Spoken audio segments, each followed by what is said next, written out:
Shalom Bapak Ibu Saudara, kita jumpa lagi di dalam mimbar kecil. Tuhan selalu menyertai kita. Apa kabar Bapak Ibu Saudara? Semoga dalam keadaan baik, dalam keadaan sehat. Tuhan selalu menyertai apapun yang kita lakukan dan upayakan. Bapak Ibu Saudara, saya ingin sharing pengalaman saya memimpin satu persekutuan doa lansia. Baru saja kemarin saya memimpin sebuah persekutuan dengan tema lansia yang berdaya juang. Nah, di awal sesi saya memberikan sebuah kertas dan meminta mereka untuk membuat sesuatu. Dan ternyata hasilnya mengejutkan. Ada yang membuat pesawat, perahu, kipas, kapal, baju, bahkan kantong gorengan. Dan selain itu ada juga yang menggambar pohon, bunga, menulis quotes, dan lain-lain. Semuanya membuat sesuatu berdasarkan kreativitas masing-masing. Dan dari aktivitas tersebut saya mengajak peserta memaknai apa itu sebuah perjuangan. Pertama-tama, perjuangan kadang melelahkan bahkan membingungkan.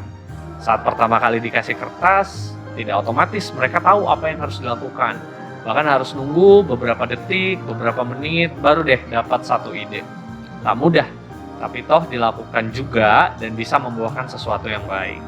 Lalu yang kedua, perjuangan itu pilihan.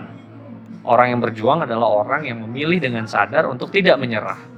Karena bisa saja saat diberikan kertas, peserta mengatakan, udah saya nggak ikutan, saya nggak bisa, atau saya pusing, saya nggak tahu mau bikin apa, sehingga akhirnya tidak terjadi apa-apa.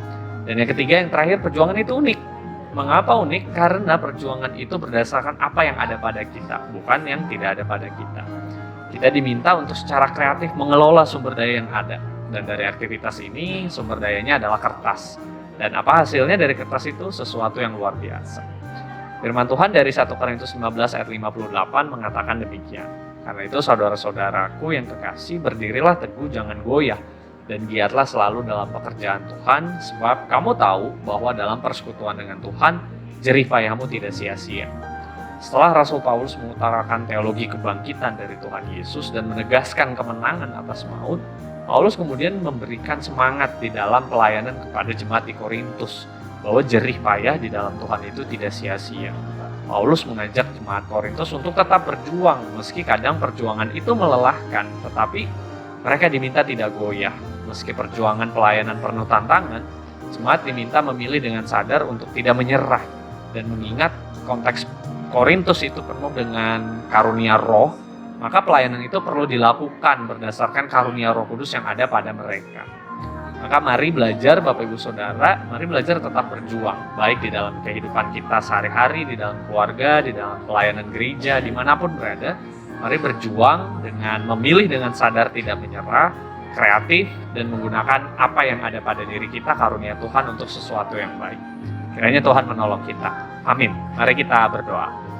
Bapa yang baik, kami bersyukur untuk firman Tuhan, dan kiranya Tuhan menolong kami untuk tetap berjuang di dalam perjuangan kami. Terima kasih Bapa, di dalam Kristus kami berdoa. Amin.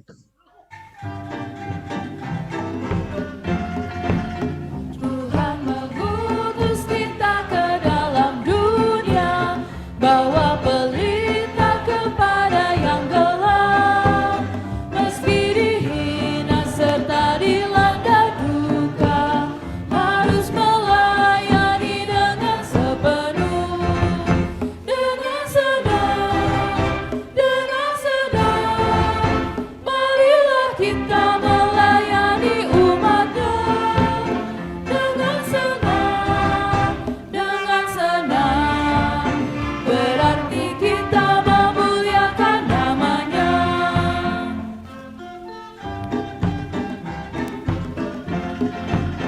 Tuhan